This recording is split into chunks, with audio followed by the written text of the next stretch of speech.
Hey guys, welcome to Collider Movie Talk. Movie Talk for movie fans. I'm your host, Ashley Mova, and this is the daily show where we give you all the latest news from the world of movies, plus some insight into what it all means. Leading off the show today is Mark Ellis. Welcome, one and all, to the best movie news show in the entire galaxy, live from our studios here in Cincinnati, Ohio. My name is Mark. On today's show, Infinity War gets packed, Godzilla gets friends, and look out Oscar season, there's a new XXX movie coming out. Who's joining us today, Ashley? All ears, Ken Napzok. I'm on today? Damn it. Also here is Jeremy Jahns. Thank you, Mark Ellis, for letting me raid your closet and borrow a shirt. That's what happens when you wake up on Ellis's couch. Twinsies. Also here, John Rocha. Transformers went to the screening last night. Can't wait to talk about it, but the embargo's up, so we can't talk about it today. But I'm excited. More than meets the eye for sure. And if you're ever at a Transformers movie and you need Snickers bites, just ask the guy who wears a leather jacket to a vegan restaurant, everybody. No, that's him right there. All right, Ashley, let's kick this baby off. What do we got up first? With the upcoming Avengers Infinity War, Marvel fans are finally getting the biggest MCU release ever put to screen. It's the culmination of everything we've seen since Iron Man debuted in 2008, with a post-credit scene teasing the Avengers Initiative. And with an all-star cast of characters, fans are now wondering just how big will it be. Scarlett Johansson seems to have an idea. On an appearance on The Late Show with Stephen Colbert, Johansson said, I think in one particular scene, there's like 32 of us. There's a lot. There's so many of us, I don't even know who's a Marvel character and who's a crew member, honestly. Mark, do you believe there will be a scene in Infinity War with 32 Marvel characters? Yeah, I love that over or under because I was doing the math in my head and I was trying to think of like how many Marvel characters can I come up with that would be in an Infinity War logically, and I got to like 19. So we have like 13 other characters that we need to account for. But this is what I want to hear from Scarlett Johansson or anybody else who's involved with the production. Infinity War has a very tough task ahead of it. It has to outdo the incredible airport scene from Civil War. That is not an easy job to handle because I think the Civil War airport scene had, 10, 11, 12, 13, 14 core members of the MCU all battling each other. So now with Infinity War, if they're all on the same team, who are they fighting against? This is going to be an epic movie. It's a nice little tease from her. How do you see it, Outlaw? Yeah, absolutely. I mean, I think at first when I read this and saw this, I thought she was doing it for effect, for comedy effect. But then as I started looking on IMDb and looking at the cast list, you legitimately can have 32 people in that scene if you include, Okoye, if you include Nebula, if you include Groot. Like, there's so many people that you can include that get you up to 32, including the villains, including the Collector, which Benicio is playing. So there is absolutely a way that you can see 32 people in a scene logically with what they've done in all the separate franchises. So to me, it gets me even more excited to see the Russos kind of upping the airport scene even more, like to the next level and seeing how far they can go. And for those of us who are massive fans of those panels in comic books, it's so great to see it come to life on screen like that. And they did it so well in the airport scene that I just can't wait to see what they can do with it. Now, what scene what this scene is going to be. That's a great question because, Ken, I'm less fixated on Magic Johnson's particular number and more so thinking about where in the film is this taking place? Is this early? Is this late? Is this the climactic battle? Yeah. I don't think it'd be the climax. Look, here's the thing. I could walk into a yogurt shop like I do every morning for breakfast. They have a bunch of toppings. I could put all of them in that container of yogurt, but you don't do it. This is a Surgeon General warning for us causing a stroke. 32 characters in one fight. Calm down. Just because you have the power, don't do it. This is the problem of having to up each film. Now, I trust the Russo brothers. I absolutely trust it. And I get it. Mark, I don't think it's the final third act because that's going to be some villain that's underwhelming. I think this is something in the middle where everyone meets to have some kind of big fight to set up the end. I love when you turn into a fire marshal and you just say there's just too many people in this bar right now. Jeremy, you hear this news. As many as 32 people fighting in one scene. You like it? I can't help but feel like that's an exaggeration. Have you ever done that? Sure, Like, yeah, dude, sure. there are like a billion things out there. There are not a billion things out there. You can't even quantify a billion things. There are probably 47 I've things, slept with 5 women. Yeah. 1.5. 1 and a half. As sure as I am wearing a leather jacket in a vegan restaurant, that's 5.5. But you know what I mean, you know? So it could be, there's like, what was the number again? 32. There's 32.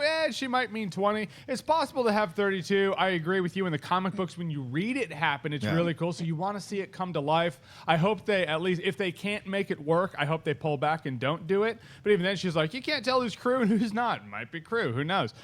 So I have faith in the team behind it. I do want to see a huge comic book throwdown, but it literally being 32, it could have just been a number she threw out there when she meant about 20. Right, Rocha, whether it's hyperbole or not, I stand by Ken's fears, I guess, that maybe you're trying to cram too much because you do feel the pressure to outdo Civil War. There might be a fan backlash if it's, Civil War had a scene with more heroes in one shot. So you have to have something bigger than that in Infinity War, right? Yeah, well, I absolutely think so. And I think what's great about this is that the Russo brothers have earned credit with us to try this, at least, at the very least. And I get Ken's point, absolutely. Like, if you put too much in, sometimes it's a law of diminishing returns, right? Is everyone going to get highlighted, going to have their moment that validates them actually being in the scene? Because you don't want them to be glorified extras as heroes. So that would be the concern for me. But like I said, the Russo brothers seem to have enough credit with us after watching Civil War and after watching a couple other, like, they have enough for us to be like, okay, we're going to take a chance and see if it works out. And I trust them. Like you guys have all said with your concerns, you all say you trust the Russos, so why shouldn't we? And that's the bigger thing here, is that I think that this means that this little tease of a comment says that Infinity War is going to be the most epic MCU movie we've ever seen, which is saying a lot. And I'm sure that Scarlett Johansson and team are laughing at a bunch of guys getting really sweaty over a number. That's not what we're saying, is that it has to be 32 now. We just want epic excitement. Yeah, that's absolutely the point. I'm sure she just threw out a number. She's like, I didn't know it was going to be a topic on movie talk. I was just throwing out numbers. And now she's sweating. She's getting talked to by a studio rep like, you need to watch what you say. So it's who knows, man. I can say that most of the time when someone gloats or brags about a number of quantity in the movie, it doesn't make it better. Like, remember when George Lucas was like, there are like 7 times the lightsaber fights in Revenge of the Sith, and you're like, it's not the best of this. It's the best of the prequels, but it's not the best Star Wars movie. So more lightsaber fights doesn't mean better movie in the same way. Well, and it's and in his defense, most of those lightsabers were Grievous. Just that's what we're coughing. But it's shot in IMAX too, which after seeing Transformers, there was legitimately scenes where there's over 32 people in the scope of what they're shooting on IMAX. So it's certainly possible, since both of these films are being shot completely in IMAX. It's certainly possible. It's going to be a lot of fun when Infinity War comes out, regardless of how many people are actually in one frame of one shot at the same time. All right, Ashley, what's our next story? Warner Brothers and Legendary Pictures have announced the start of production on Godzilla 2, and in doing so, confirm what longtime fans of the series were hoping would happen: the introduction of more monsters from Godzilla's past. The announcement officially confirmed that not 1, not 2, but 3 new monsters will be featured in the movie, with the official synopsis also neither confirming nor mentioning the King of Monsters subtitle. It reads, the news story follows the heroic efforts of the cryptozoological agency Monarch as its members face off against a battery of god-sized monsters, including the mighty Godzilla, who collides with Mothra, Rodan, and his ultimate nemesis, the 3-headed King Ghidorah. When these ancient super species thought to be more myths rise again, they all vie for supremacy, leaving humanity's very existence hanging in the balance. Jeremy, what do you think about Mothra, Rodan, and King Ghidorah appearing in Godzilla 2? See, this is called rule of contrast. What happened is we just talked about a story where there are 32 characters on screen, and the next one is about 3. And we're like, well, that's not that much. Yeah, I can totally do it. However, on any other day, I might have been here being like, 3 monsters, is that pushing it? Who knows? But compared to the 32 other, sure, I'm down. The last movie had 2 monsters and Godzilla. This one will have 3 monsters and Godzilla, so they up it by 1. That's sequel 101. As long as they show more Godzilla, I'll be happy about all of it. Seems like it'll work.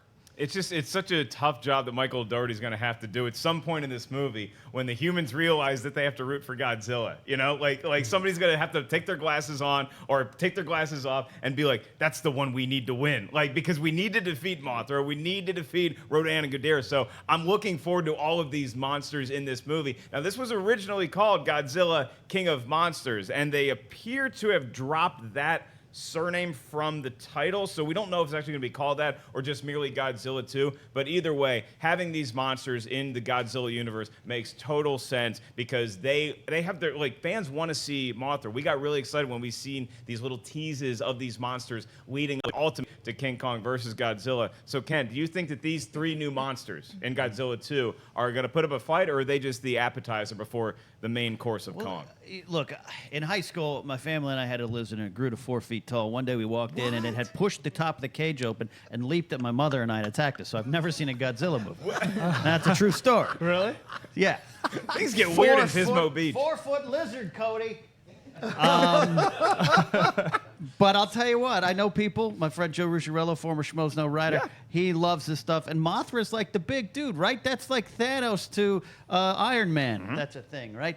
So I think I'm excited for this. If you're increasing the mythology and you're going to grow this movie and grow this franchise, this is what you would need, right, Jeremy? You're the one in the leather jacket. That's right. The leather jacket at a vegan restaurant, absolutely. And as I would say, in the last trailer, remember the first Godzilla trailer, you see that winged creature, which ended up being a new monster. But you see it go into the water, and all the fans online were like, oh my gosh, it's Rodan! And the fact that they hypothesized went right to that and screamed for that first, the studio knows people want to see that monster. So I feel like the road since then has been leading up to how do we get him in the movie? And the fact that we're getting 3 is just... come on, that's just icing on the cake. Yeah, Rocha, I thought that the first Godzilla was, I love the first Godzilla, and I thought it was a great setup because it showed us who we're going to be pulling for in future movies against more or less faceless monsters that he can beat up and we're not really going to care about. But now we're introducing known quantities. That's how you up the game from the first movie to a sequel. Yeah, well, for those of us who grew up at a certain time, we would watch these movies when we were kids, and we would love these Godzilla movies. And this is very reminiscent of Destroy All Monsters, the 1968 classic that had 7 monsters in this movie. Everyone that just got mentioned in this, and they had Manila and Gorosaurus and Anguirus and Kumonga. That was all in one movie. So they're going back to what worked before, what got us all into the loving the Godzilla lore and the mythology when we were kids. They're kind of going back to that and paying homage to that, and I love it. I think it's exciting. People love Mothra. People love Rodan. I want to see if they'll have the 3 little Asian ladies sing or 2 little Asian ladies singing on the wings. I wonder if they're going to have all that.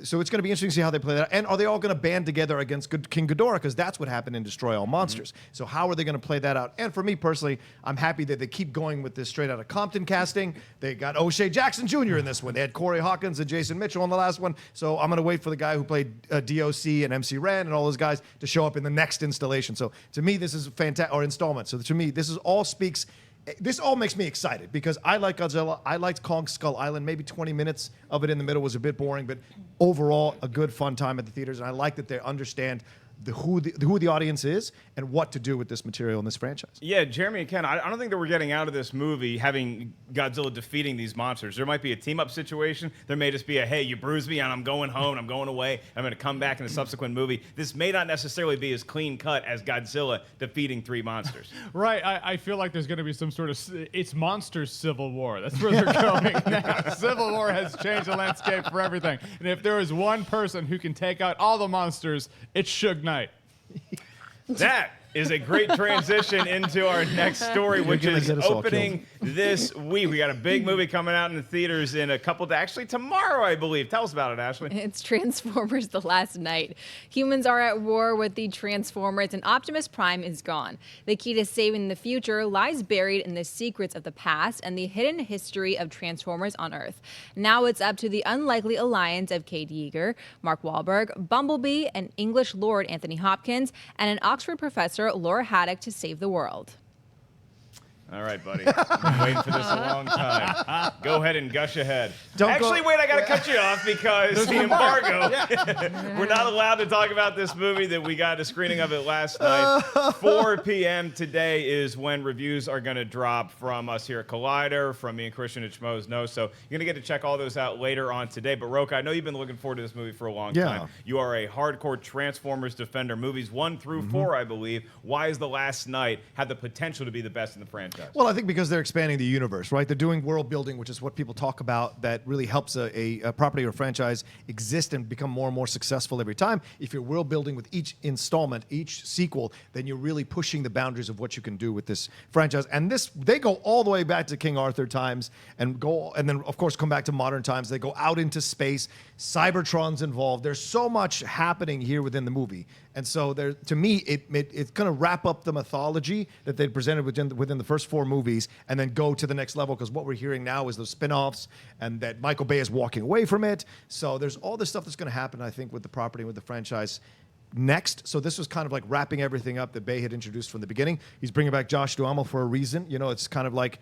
bookending everything. And so I think that's what makes me excited about the movie. And we have and Anthony Hopkins coming in, gives it the right power, gives it the gravitas. You have Stanley Tucci showing up. There's all kinds of people showing up in this movie that's interesting and out of the blue and fun.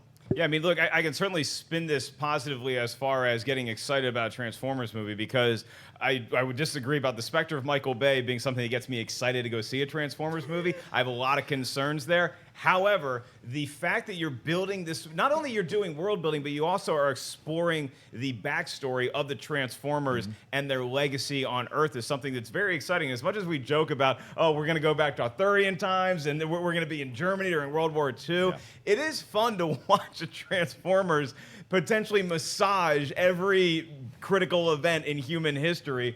So I was looking forward to that, and again, we'll review it later today, but Ken, I gotta ask you, is Rocha the only living boy on Cybertron, or are you also excited about Transformers 5? I try not to agree with John Rocha as a general rule in life. But here's the thing. Integrity is important to me. I stopped seeing Transformers movies after number 1. I grew up on Transformers, Ratchet, Jazz, Bumblebee. They're my favorites. But and Soundwave. But Yeah. look, there's different ways to get fed. If you're hungry and you want to go to a steakhouse and get a big steak, mashed potatoes, green beans, and walk away satisfied, or sometimes like me, you go to a gas station, get a sandwich, and cry while you eat it in the parking lot with your pants off. So both of those things get you fed. If you want to go enjoy this movie, go enjoy this movie. I think Rocha's right. What are we going in to expect? To be moved? To cry? It's robots that transform into cars fighting for the power and defending Earth. What else are you going to want? For once, I agree with John Rocha, who goes in with some positive energy for a total crap fest. Wow. Okay, Jeremy. Thank you, Ken. You hear positive energy. You hear crap fest. Your excitement level for T5. Well, like you said, we saw it last night. So I get the feeling with the embargo, we can be positive but not negative. I think the embargo says you're not really allowed to review the movie. Take that as you will. You have a very popular YouTube channel. This is not your first rodeo. You don't want to go to me. You don't. I can say, in about 6 hours, you're going to be as sober as a priest on Sunday. That's when the reviews drop, and they're coming, folks. Yeah, it's not Macbeth. You shouldn't go in expecting Macbeth. You should come out having fun. 4 p.m. Pacific time, my review. And now what I'll do what we usually do on this show when I need to be rescued. I will throw it over to the news desk, and I'll talk to Ashley and Wendy about this movie. Wendy, I want to hit you first because you, I think, are somebody that can get into the lore of Transformers pretty well in the mythology. It's a like Rocha said, they are building worlds here. There's a lot of myths to explore in Transformers The Last Night. Is it something that's on your radar? You know, the trailer has definitely sold me. From the very first Transformers, I was really into the first one. Then I watched the second and third, and then I skipped the fourth one. I think I was just too busy to see it. And the thing is that I think even though I love seeing these giant robots come to life on the screen and seeing them battle and all this stuff, I feel like the storyline, and maybe it's because I missed the fourth one, has kind of gotten convoluted, and now it's everywhere, and now we're time traveling, and there's knights, and there's Nazis, and I don't really know what to think. So it's actually not on the top of my to-watch list this weekend. Yeah, Ashley, if I give you the Transformers franchise, then I also say we're going to throw in some history lessons, some time traveling, some new cast members like Anthony Hopkins. Are you more or less pumped for T5? All I have to say is stop trying to make Transformers happen. It's not going to happen. Yes. My gosh. Transformers for me ended when Megan Fox was fired. I don't understand. As if I wasn't so into this movie already. That's the way that what? Yes, Mova okay, and love you. I just can't, I don't want to see this movie, and then hearing you guys hate on it so much, except for you, Rocha. That's Every right, single Ashley. day makes me really not want to see it. Not into the franchise. I'm so over it. Stop trying to make it happen. Okay, well, you'll have to tune in later on today to Jeremy's channel, to Schmoes, to Collider, to see if we actually did hate on T5 or if this was a nice resurgence Independence Day for the franchise. In the meantime, let's move on to my favorite segment of the show, Buy or Sell. This is the part where Ashley's going to give us a premise, and we simply say whether we buy it or sell it as hard as she did when Megan Fox left Transformers. Amazon and Roadside Attractions have debuted the very first trailer for The Only Living Boy in New York. The movie sees 500 Days of Summer director Mark Webb returning to his quiet romantic comedy roots after his two Amazing Spider-Man movies, directing Jeff Bridges, Pierce Brosnan, Kate Beckinsale, Kiersey Clemens, Cynthia Nixon, and Callum Turner, and a movie about a recent college graduate seeking the guidance of an eccentric neighbor as his life is upended by his father's mistress. The movie is set to hit theaters on August 11th. Ken, buy or sell the first trailer for The Only Living Boy in New York? I buy the song, one of the best by Simon and Garfunkel. Huge fan. The entire catalog. Yep. I sell the trailer, but I will probably definitely see this movie because 500 Days of Summer is one of my favorite movies of all time. This trailer looked to me like one of those parodies where they do like, hey, here's what a movie, an Oscar-winning movie is supposed to be. All the lines, all the buzzwords, all the what's and oh, Rain, you love me. And I just think the trailer, the questions about the trailer, Internet, don't take me out of context. I'll see this movie. The trailer, I'm selling. It is unoriginal. Rest easy, Ken. The internet never takes things out of context. Jeremy, do you agree with Ken that this felt like a trailer for the Blue Apron movie, or this actually feels like a real movie you want to see? It's a nice plug. That's a bit blue. All right, so I'm going to buy it. I'm going to buy the trailer because it interests me. Because it's not conventional. It is like, is it romantic comedy? Is it a drama? It kind of rides the fringe line if you don't actually know what genre this would be in if blockbusters were still around. God rest their souls. But I'm interested in the movie for sure. Again, Simon and Garfunkel fan. Nice plug there, Ken. You know what? Like he said, the entire catalog. It's one of the only records you can listen to for about 7 hours on repeat and still be fine. But it's an interesting movie, but I can see where Ken's coming from, where you look at the trailer and you're like, it's unfocused as hell, and it doesn't actually commit to what it wants to be. Kind of reminds me of that movie, The Circle. Remember The Circle? The trailer for The Circle, where you're like, that could be good. It could be not. And you walked out of The Circle like, it was not. I could walk out of there with that same feeling, but I'm at least interested to go see it. So I'll buy the trailer, because trailers are supposed to interest you. She's like no other girl I've ever met. Something troubling you? Is it a girl? Kid, I've seen this movie for the last 50 years and I'm 41. Rocha, you've been with a number of Mrs. Robinsons in your life. How does this trailer hit you? There's nothing wrong with that. Let me tell you something. Ken Napzok is so wrong. And so I make it my life goal to never agree with Ken Napzok, and I have to keep going on this route now, today. I buy this trailer, and initially I didn't. I was almost in Ken and I were almost riding side by side on this one for the first few minutes. I thought, oh, a pretentious film about how great New York is. Yeah. Some millennial whining to me about New York. And then it takes a nice turn, which I enjoy. Yes, Jeff Bridges is in this part. In wrestling, Ken knows this. We call this when the older wrestler puts the younger wrestler over, loses to him on purpose to make him popular with the fans. This is what Jeff Bridges is in his stage of life now, is putting over other actors, younger actors, to give them a career. Callum Turner is fantastic in this trailer. I think he's very interesting. Got an interesting voice. He's in Green Room, which I watched for reasons you'll find out later recently. And I think what I liked about this is it turns it on its head a little bit, where you have Kate Beckinsale, like, not being just an objectified woman. She's actually taking control of the situation, pushing back against this kid, going, no, I'm not going to have you just follow me around, then try to seduce me. No, I'm going to teach you about the world. And for younger kids, these are the movies, and the reason these movies happen all the time, Ken, is because there are new generations of kids coming up who have to experience this all over again from their 20s. Nobody comes out of the womb at 40 years old. So it's just those kinds of things. I think, well, yes, that's true. This is why you're eating a sandwich and crying in the parking lot. But these things come out of the way that these things come out every few years because they take advantage. And it looks like a fantastic film about New York as well. And I love the fact that we're getting Pierce doing more stuff. I love Pierce. He can't be in enough things. I tried watching The Sun, but other than that, I like him getting opportunities for doing these kinds of things. And also, I enjoy the fact that this is an interracial relationship too. This is I support movies like this that promote this stuff, show this stuff, and have it as one of their paramount plot points in their films. So to me, it hit a lot. It checked a lot of boxes for me that gets me excited to see the movie. Yeah, I'm gonna buy it, and I might be setting myself up for disappointment here because I'm a huge fan of the entire cast. I really like Kiersey Clemons. I think I'm gonna like this Turner kid too. The premise. It felt a little almost famous to me. Oh. You know, chasing around this mysterious girl. You don't really know what she's all about. There were notes of serendipity, not just because Kate Beckinsale was also in that, but because That's a good movie, sir. It's a great movie. How many Love in the Time of Cholera novels have you bought, Ken? Just in hopes you get a girl's number. I cannot find Kate Beckinsale's phone number in there. Serendipity's the line. That And should I have been. enjoy Nick Drake, his entire catalog. There you go. That should have been how they promoted Serendipity. Is actually Kate Beckinsale's actual phone number is in a Love in the Time of Cholera book. You just have to be the lucky winner to find it.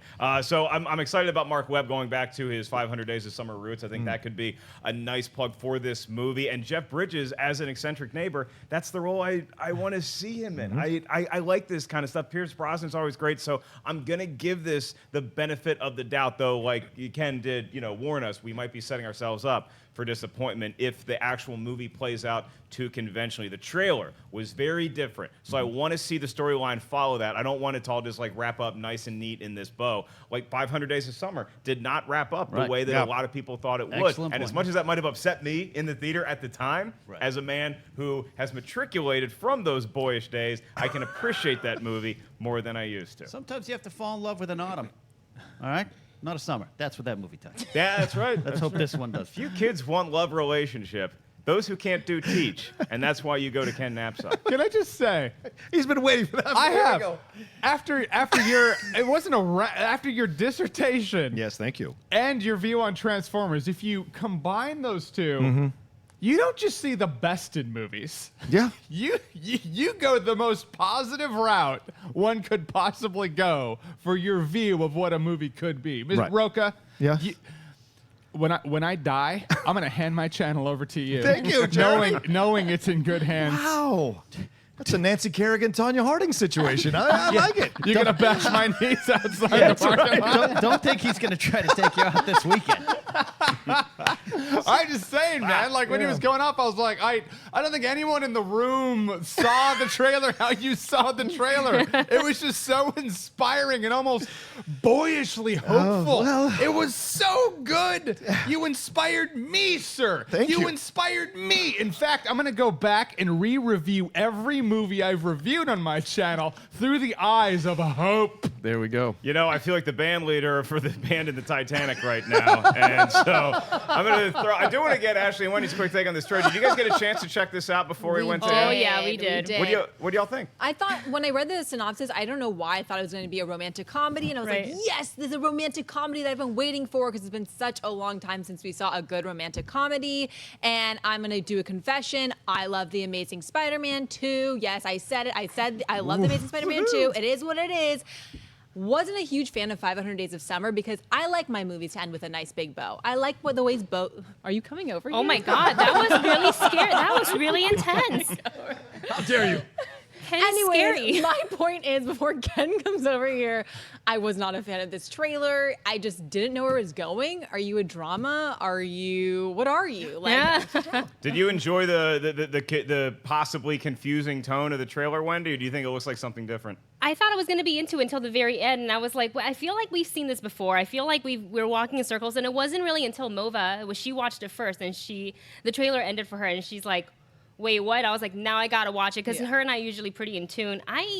I like everybody that's in it. I don't think this movie is for me, though. I just don't think it's for me. All right, so some buys, some sells on the trailer for The Only Living Boy in New York. Is that the name of the title? Looking at it right there. Ken has a 4-foot lizard. Let's move on to our last buy or sell. according to a report from THR, a new distribution company, the Age Collective, has announced that development has officially begun on Triple X4, with Vin Diesel expected to reprise his role as Xander Cage. The action-adventure franchise franchise made a return to the big screen earlier this year with Triple X Return of Xander Cage. The series found there was still life after 13 years between movies, with the movie grossing almost $350 million worldwide, despite grossing less than $50 million in the U.S.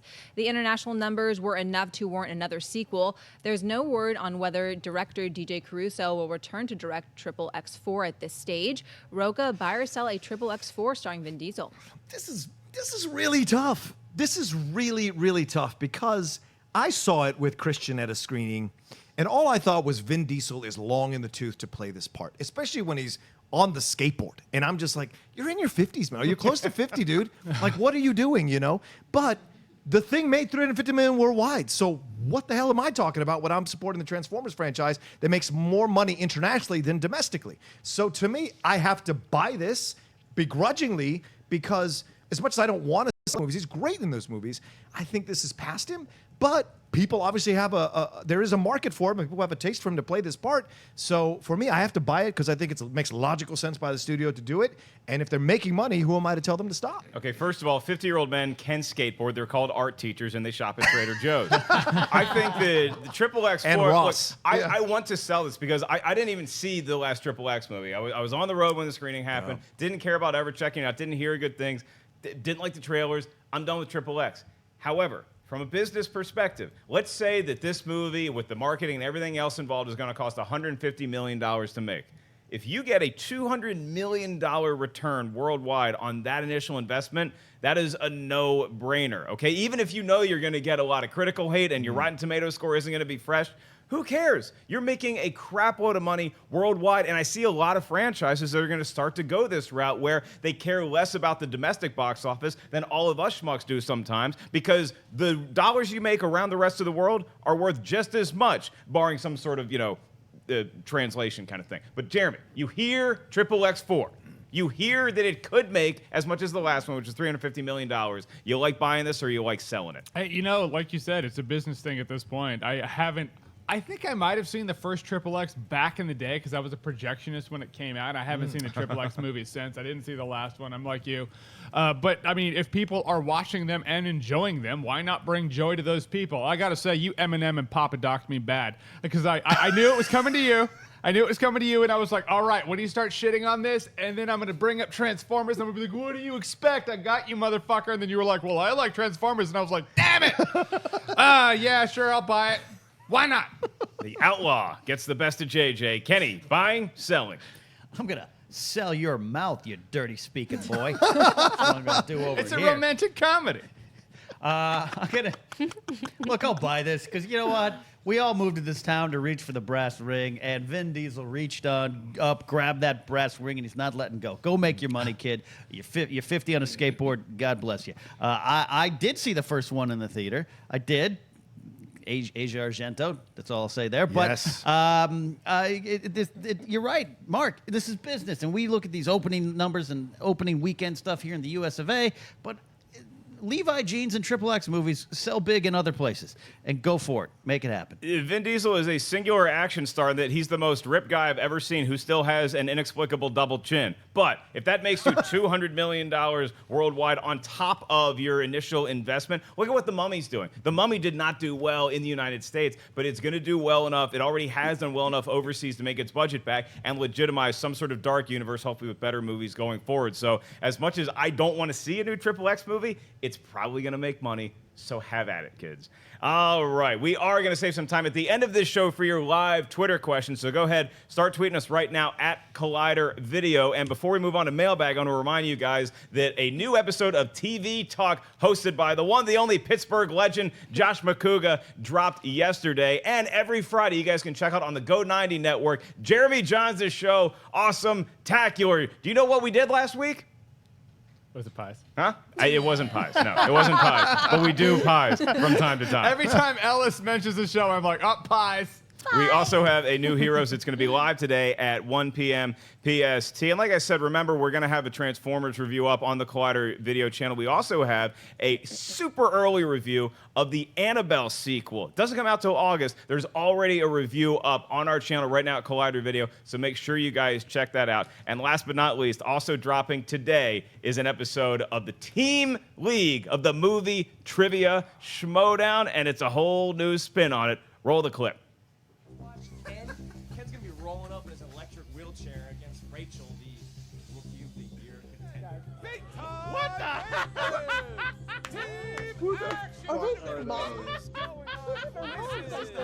That's correct. Oh my gosh. And now, Oh for the my chance to win the game, we can confirm. Yes. Ken, Oh my it all gosh. comes down to this. I mean, come on, guys. Let's be real here, okay? We're the future of this league, and everybody knows it. Now, where's the belt? Okay, They did hold it for a while. well, there you have it. Team Action is back. Assholes. And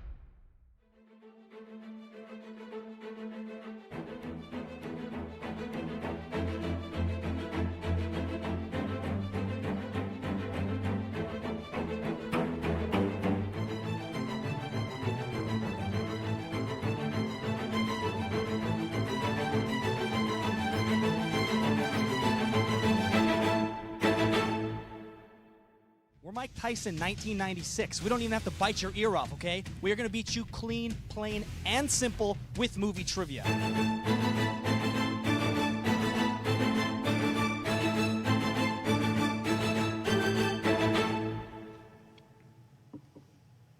Make sure you guys check out the Schmodown between Team Action and Team Late to the Party. They are the fans that react to stuff, and now they are getting their chance under the white hot spotlight. They know their IPAs. They're from Arizona. They're really cool people. Best of luck to you guys. You got your hands full with Team Action. That's going to be up later right here on the Collider video channel. All right, let's move on to Mailbag. This is the part of the show where we actually hear from you guys. You guys can email us a question anytime you want. Doesn't matter how late or early it is. collidervideo@gmail.com. Sometimes we'll answer it here on Movie Talk. Sometimes we'll do it on our weekend show Mailbag. Ashley, what's in our mailbox? Samuel May writes, hey guys, love movie talk and just about everything else you guys do, but my question is this. Since Pixar has made many subtle and not so subtle hints that the Pixar movies all take place in the same universe, do you think a Pixar movie crossover could or would ever happen? Thanks for taking my question. You guys are great. I love the question, Samuel, because, okay, so I had this question about Cars 3 after I saw it last week, is, so Cars and Planes, they're in the same universe already, right? And I kind of look at Planes as like the Agents of S.H.I.E.L.D. to Cars' MCU, where the cars don't necessarily have to acknowledge the planes, but the planes would love to have one of the cars appear in one of their movies. If you look at the greater Pixar universe as a whole, we love continuity in anything, okay? We love shared universes, and sometimes we get a little too inundated with them. I don't know that I need any of these. I enjoy the hints that they give. A lot the same thing that Disney has done. With their more recent films. Disney used to put really creepy sex jokes in their movies, and now they just put little hints as to, oh, maybe this is related to that. Maybe this person from Tangled could appear in Frozen. I have fun with those, but I don't need actual interconnectivity and having a shared franchise movie. Jeremy, do you see it differently? No, I don't see it differently at all. In fact, if you look at the Cars movies and saying that's connected to, say, Toy Story or anything else with human beings, there are no humans in Cars, so all the humans are gonna die. There's a very dark end game to the Pixar universe, so I would love to see that. I think that'd be really interesting, but can it all work in the same universe? No, I don't think so. No, especially since WALL-E also takes place in the same universe, so if they don't die, they obviously leave and go to space while WALL-E's here, but that happens after it's very conflicting, so no. I'm seeing a lot of people in the chat room saying that it's already been debunked by Pixar that Cars and Planes actually technically coexist, so ease off. I got your message. Rocha, what do you think? I think it'd be awesome if it was. I think it'd be great to see how you could play it, and I would take umbrage with what Jeremy just said. I think it could work. Humans are all up there. Some humans stayed and became cars. There's an incredible. I can't remember. cars? Yeah, What? listen. There's a great a guy.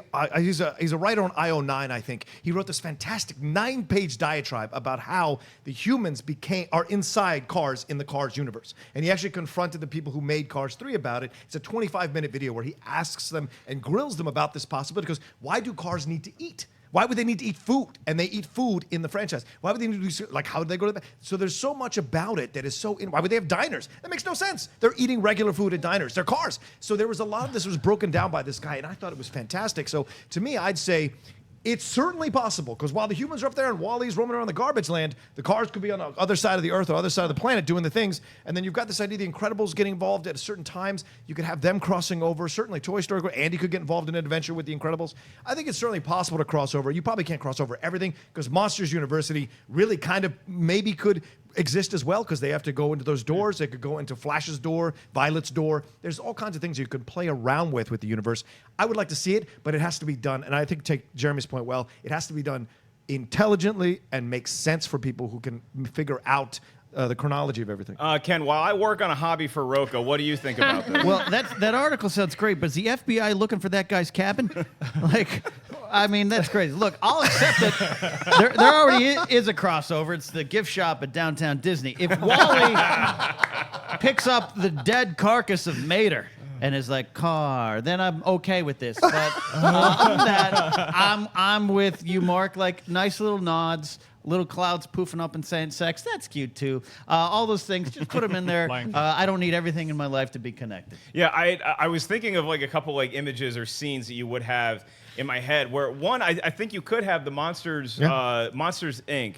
That could be so easily interconnected to Toy Story, because it's they're breaking into kids' rooms. You could bump into some of the toys. The toys could be scared of the monsters. That would be fun. But I go back to Ken's post-apocalyptic take on this, where how sad would it be if Wally is cleaning up and he just finds a really dirty Buzz Lightyear toy, and he doesn't work anymore, and it's like, that's Eyes out, yeah. teach kids everything they need to know but didn't want about life. Whew.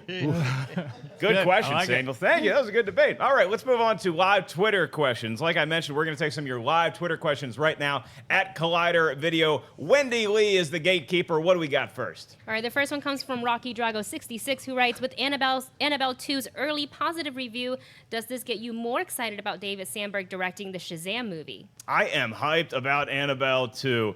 I'm tempering my expectations because I like the first Annabelle for what it was. I got some good scares out of it. I think David Sandberg, after seeing Lights Out, he really knows how to make a creepy horror movie. So in that vein, I'm looking forward to Annabelle 2. I need to see more than that to get me excited about him doing Shazam, simply because I like to see as much content as I possibly can from a director before they're doing a huge comic book movie like that. But having said that, you will see artists like the Russo brothers, who come from a smaller body of work, and then they get this huge picture, and they knock it out of the park. So maybe David Sandberg can do that. We know he knows how to tell a good story. Hopefully that continues with Annabelle creation. What about you, Jeremy? You know, it was Ouija 2 that opened me to the possibility of even looking forward to Annabelle 2, because Ouija 1 didn't like it, Annabelle 1 didn't like it, and then Ouija 2, I was like, that wasn't bad at all. And so I'm open to liking Annabelle. We'll see what happens. I didn't ask for it, but it's coming out, so I hope I like it. We'll get an Annabelle 3 before we finally get Shazam, so I don't even know what it means. Shazam is taking forever. Yeah, we got to look more into that Shazam. But Ken, do you think that Annabelle 2 could sway you in the way of David Sandberg making more comic booky movies? Let me make myself clear. I don't watch scary pictures. 4-foot lizard, Cody. 4-foot lizard. So nothing about Annabelle 2 gets me excited because I'm too afraid to watch it. But sure, he sounds like a good young kid. Give him a superhero picture and see if all the corporate people can make the movie for him. It's kind of a Cinderella story, Rocha, because, I mean, David Sandberg made the Lights Out, the short film on YouTube. It exploded. James Wan got hold of it. They made the Lights Out movie. It was very successful. It was a really good time at the Scary Movie Pictures. And now Annabelle 2 comes out. How much are you going to pin your opinion of Shazam's potentiality based on that movie? Well, it's interesting. I remember when Wendy showed me the Lights Out little mini movie and did a Snapchat of my reaction to it, which blew my mind, which just scared the heck out of me. So for me, I was excited to see this guy getting a chance at this. So I'm looking forward. You got the early good reviews from you guys as well who've gone to see it, and from people online. I'm excited to see what he can do with it. But it's a whole different genre. Right? Superhero movie is not a horror movie. So what do we, unless you're doing New Mutants. So it's going to be interesting to see how, with a bigger toolbox, what he can do. But if he's already knocking it out of the park with a bigger toolbox than he had on Lights Out, it certainly sets a precedent that he can do better with even more tools in the box. So I'm excited to see what he can do. If you want some evidence that a horror movie director can go to a different genre like a comic book movie, just look at Scott Derrickson, man. He was great doing horror movies, and then he knocked Doctor Strange out of the park. Really look forward to what that guy does next, and hopefully David Sandberg as well. All right, Wendy, what's up next? This one comes from Chris Height White, who writes, do you think there will ever be a point where Hollywood just won't release something domestically because they know all their money is going to be made overseas?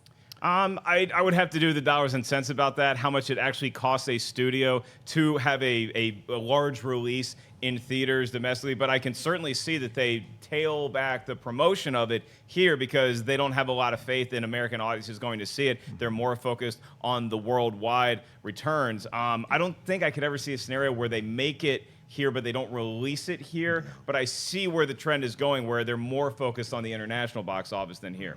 Yeah, it could be interesting. I think it would be interesting marketing to do a film made here with stars and then release it internationally, get the publicity push internationally, get the buzz growing, and then have people domestically be like, I want to see this movie. So then it comes bigger with a bigger opening than it would have if you just released it regularly. So it's certainly a possibility. I just think it would be an incredible risk to take with a movie. Jeremy, we going to have to go overseas to watch Triple X4? I think Triple X4. I think America might be primed for Triple X4. I would think that it'd be a harder line in the sand. I'd have a better answer if we were still in the 35mm days because it's more expensive to make and ship those films. When in a world where you can wirelessly upload a digital movie to the server through the black magic known as satellites, I think it's a little more cost effective to be able to do it now. So we're not going to see it go away, but the studio definitely has to look and go, hey, overseas is kind of crushing. What should we do? But they're not going to go away from the American market.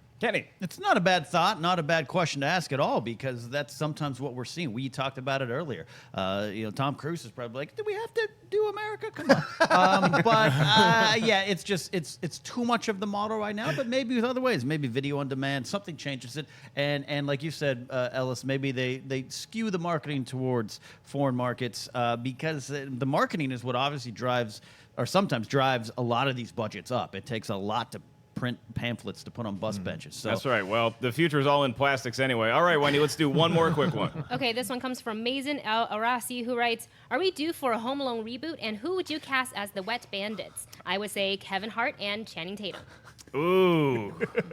Channing Tatum and Kevin Hart as the Wet Bandits. I really like that play, actually. The big question is, who do you cast as the kid in Home Alone? I don't think you're going to get a Home Alone reboot anytime soon. You might get another movie that nods to Home Alone. Can you see Macaulay Culkin as the dad that now leaves his own kid home? And oh my God, there's 2 more bandits that are going to break in. Yeah, I could see that. I could see the camera zooms in on Macaulay Culkin. He's like, we left the kid. I'm good. And the plane keeps going. I think that could be it. He's like, no, I've been down this road. The kid's going to be just fine. Jeremy, were you ever going to get a Home Alone reboot? Eventually, probably. I don't need a Home Alone reboot, though. Home Alone 1 and 2 are great and magical as they are. Plus, I mean, it'll be like, oh, we're Home Alone. Let me tap into the cameras. Hey, Kevin? Yeah, we're coming home. Don't worry. Just go to... Yeah, I can see him right now. Oh, shit. Is that the porn stash? He found your porn. So, I mean, they'll be able to check up on Kevin.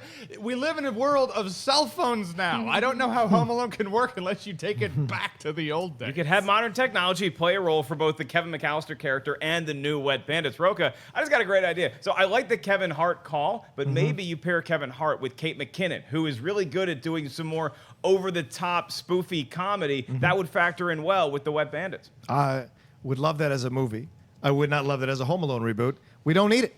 I got 2 words for you. Vacation reboot. How'd that work out? Listen, don't reboot these things because they're great the way they are. Show them to your kids the way, like we did. We showed it to we got shown those movies from our parents. We passed those down to our kids. So there's no logical reason to reboot Home Alone at all. If anything, it'll end up on Disney or something like that. There's an Adventures in Babysitting on Disney Channel. And I was like, when I saw that, I almost threw my computer at the wall. Yeah. And it's 2 babysitters, God forbid. And so I almost threw my computer at the wall. So to me, it's like, it doesn't make any sense. Like a Home Alone, immediately my reaction was, no.